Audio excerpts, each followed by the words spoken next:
children, agriculture not only gives riches to a nation, but only riches she can call her own. It means because of agriculture, a country can become rich and prosperous, and it can be get a recognition because of agriculture. So, by this thought, we are going to start our lesson, chapter 2, New Kings and Kingdom. My subtopic is agriculture and irrigation, page number 24. As we studied in last topics, that Chola dynasty, right? So, Cholas are so strong enough.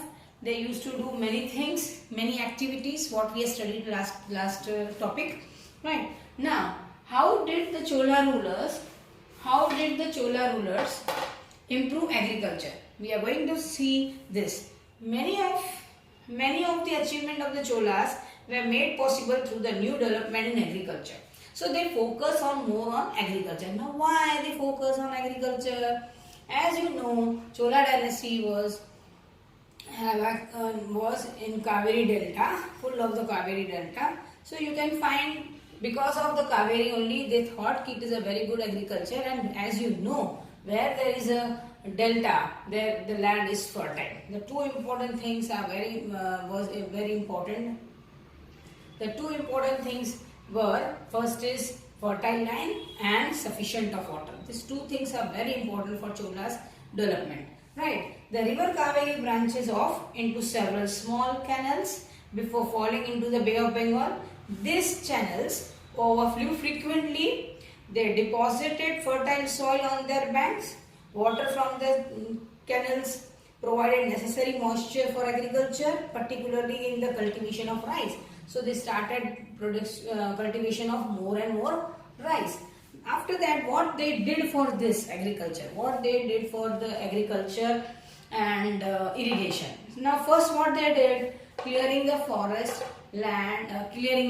right?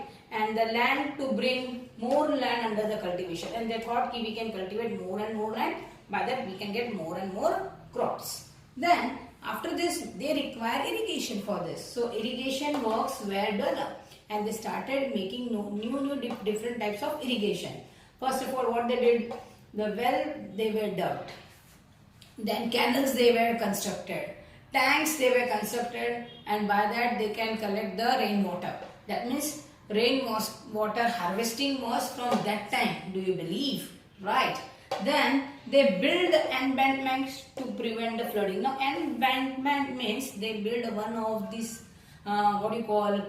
side wall. By that the water should be stored, or it should be prevented from flooding.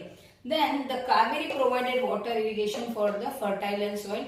Because of this Kaveri river, everything was possible for these Cholas, and they developed more and more agriculture, right? And in many areas, 2 crops were grown in a year. Canals were also constructed to carry the water in the field, and every time they grow 2 crops in a year. So you can find there are many things in the development of the irrigation at the time of Chola dynasty. And because of agriculture, because of very good agriculture, the farmers are so rich, peoples were so rich, and they pay good taxes, right?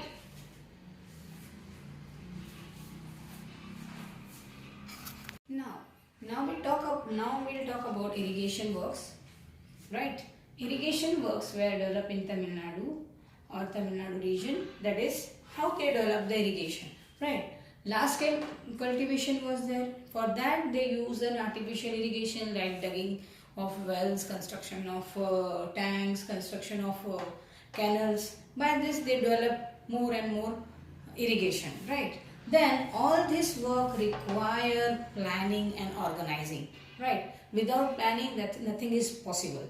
So they have to organize, plan, and they have to even plan for the where to dig near the areas. Even they have to plan for that. Even they have to organize the labor, what type of labor, what type of resources we require. They plan very effectively. By that the work can be done easily, right? And now this is only not like that, and decisions were collectively taken. Decisions were taken collectively on the usage of water. How much water we can use, how much water we can give to area wise. They make proper decisions for that. Then some new rulers, those who are and the people, mostly they used to take an active part in these decisions. Mostly the rulers, new people, those who are, they take active part in this all this activity. And you know, when the people are involved in such activities, means there is definitely development, and naturally there is development means a chola will become a country will become a rich, right? If there is more development means a country's nation will can become rich, right? Now we discuss our next subtopic, right? The administration of the empire. Administration of the empire of Cholas dynasty, that is on the page number 25. Before we start this topic, we should understand first terms, right? First term is Ur, the settlement of peasants. That means a peasant where the peasants were settled. That is called Ur. And next term is Nadu. Nadu means a group of village with the settlement of peasant was called Nadu. Like here you can see this. By this Nadu, then Ur 1, Ur 2, Ur 2. That means Ur 1, this is the taluka, this is taluka, this is taluka, makes a district. At present we used to say like this. Then another term is Velar. A caste of rich people is called Velar. Then Brahmadeva, land gifted to Brahmins by kings. Last year we studied how the king used to give the land to the Brahmins. One part of the land they used to give the Brahmins because they feel the Brahmin are the most topmost person of the society. So they used to give the Brahmin, right? Next topic we are next detail wise we are going to study further, right? Now next topic we will discuss that Chola administration. Detail wise, Chola state was centralized and bureaucrats, monarchy, totally it was monarchy, the rule of the only a king, maintaining large royal standing army. They maintain very big army, very royal army, and which was recruited by the and controlled by only the kings, not by the other people, right? Then we will discuss about the local level, how they do their assemblies. Now what are the assemblies they used to conduct? Here local level Brahmin villages assembly, that is Sabha, that is called Sabha. And non-Brahmin assembly is called Nadu. Those who are the group of the peasants, that is Nadu. Or a local peasant, that is called Ur. All they perform and administrative functions. Whatever the administrative functions they perform. Even they include in this collecting of taxes and justice. They used to give justice as well as collecting of taxes. Now next point is rich peasants of the Vela caste. We are going to see this. Now rich people, those are Vela caste, they are considered as control of affairs of Naidu. That means whatever the Naidu they are functioning, they are controlled by these people. These people are going to observe the Naidus, right? And they are supervising and controlling the government. Actually, you know, by this, when these people are taking care of this all Nadu, then king used to give them some rewards. Now what sort of reward the king used to give? This is, means king give some land, take this rich land, and they give the title that you remember last year. Mohinder Valan. Mohinder Valan means having a king of 3 parties, that is called Valan. And Aryan, that is chief. They give the title, by that they give, that means they give the title means they are giving the respect to these people, by that they can do the good work. And they entrust them and they believe on them. So they used to give such type of the titles, by that they can use them. That means they are some type of officers, right? The next point we also discussed about the Brahmins, right? The Brahmins often receive the land. They also receive the land from the kings. By that, what happened when the Brahmins have started receiving the land, as a result, the large number of Brahmins settled in Tamil Nadu. Large number of Brahmins emerged in the Kaveri Delta. They want that they are getting land, so they used to transfer themselves, or they emerged in South India, right?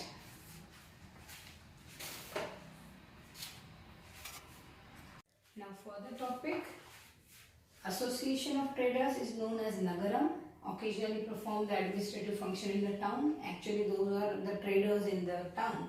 They perform their functions like this. They at the time of any festival they come together. That is known as Nagaram. Then the Sabha look after the Brahmadeva. Brahmadeva means the Brahmins who gifted land. What they used to do, what their function. So we are going to see from the inscription of Uttarmaya, Chelimpa district of Tamil Nadu, provide a detailed way that Sabha was organized. Now what these people used to do, an example given in your textbook on page number 27, you have to read such full example, inscription and text, you will get all detail about this. Then the Sabha look after the Brahmadeva. Sabha had separated, they have separate committees to look after the work like this irrigation work or temple work, charity work. All this work done by these Brahmins, those who are gifted land. So that means they are quite powerful at the time of Chola dynasty. By this, when they are doing this work, means it's a very prestigious work. So they are more stronger. Now how these members are elected, we are going to see this. The member of Sabha got election, how they got by the lucky draw. They have a lucky draw, they make a one earthen pot and they put some tickets and whose name has come, they become a member. The candidate could be contest election. Now what is the criteria? How they are going to do? First of all, the person who had their own homes actually. This home, he must have his own home or he must be having his own property. In the age of 35 to 75, his age should be 35 to 75 and well versed Vedas. He must know Vedas. That is very important. And administrative matters, and he should be honest. Let me tell you one thing, till this pratha, it was working at the time of French Revolution also. When the republic started, when the Russian Revolution or a French Revolution, then the people started thinking about the different way. But earlier it was like this, you have own property, you should have a such piece of land, then you can take up. Today also when you see, when any person want to get an election, come into in this candidate, he have to show his all documents, whether he have a land or not, his age should be this. Today also some few things these are applicable now also, but he should be well versed with the Vedas. This is very important. That today we are not knowing about Vedas anything. We have such a modern world, we don't know about anything, right? Then actually how they used to do all these things, they keep one pot, and in the pot they used to write the name on the palm leaves, and afterward these tickets are put into the pot, and one young boy they called young man and asked to pick up the ticket, and by that they get an election. So you want all to detail all these things, again you read the page number 27, it is there. And one more important thing is the women are not part of such type of sabhas, and women are not part of such type of elections and nothing. They are till that time the women having no right to come out and do all this thing in the Chola dynasty also say, right?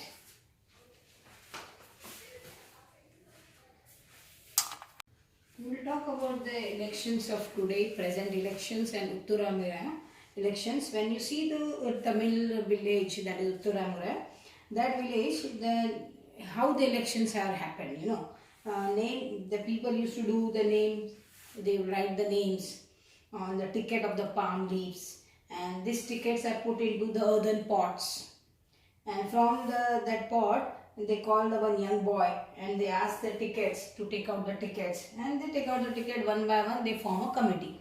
But when we see this, we find there are the machines, by that we come for the voting. So that is totally different. So that time the people have faith on each other, so they do that method. But as a modernization come up, we are change our these things. But that time also elections, and today also we can find the elections, but there are the verifications of all these things. After this we will talk about some types of land, right? What are the types of land? Now Velang Vangi means a land of non-Brahmin peasants. Those are proprietors, they are not Brahmins, they are non-Brahmins, this is called Velang Vangi. Then Brahmadeva means land of gifted Brahmins, we had studied. Shalabhoga means land for maintenance of the school. Shalabhoga means school, land for the maintenance. Now Devdana Devadana, and this is a very difficult word. I also face a very difficult to pronounce this word. Tirumutta Muttu Kakani. Tirumuttu Kakani. This land is gifted to the temple. It is very difficult to pronounce. It is Tamil literature, so it is a pronunciation in Tamil, so it is difficult to pronounce. But Devadana, you remember Devadana? That land gifted to the temples, and this is a Panchachalyamam, that is land donated by the Jain Institute. These are the types of land, they put the names by that for the administration. So we had completed this topic by this, and please read the textbook page number 27. And one more important thing I had forgot to tell you, that the women are not part of this administration. They were not having rights to come and choose the committees, or they are not having that type of rights. So we are going to study further topics as per the time. Thank you very much, children. God bless you all.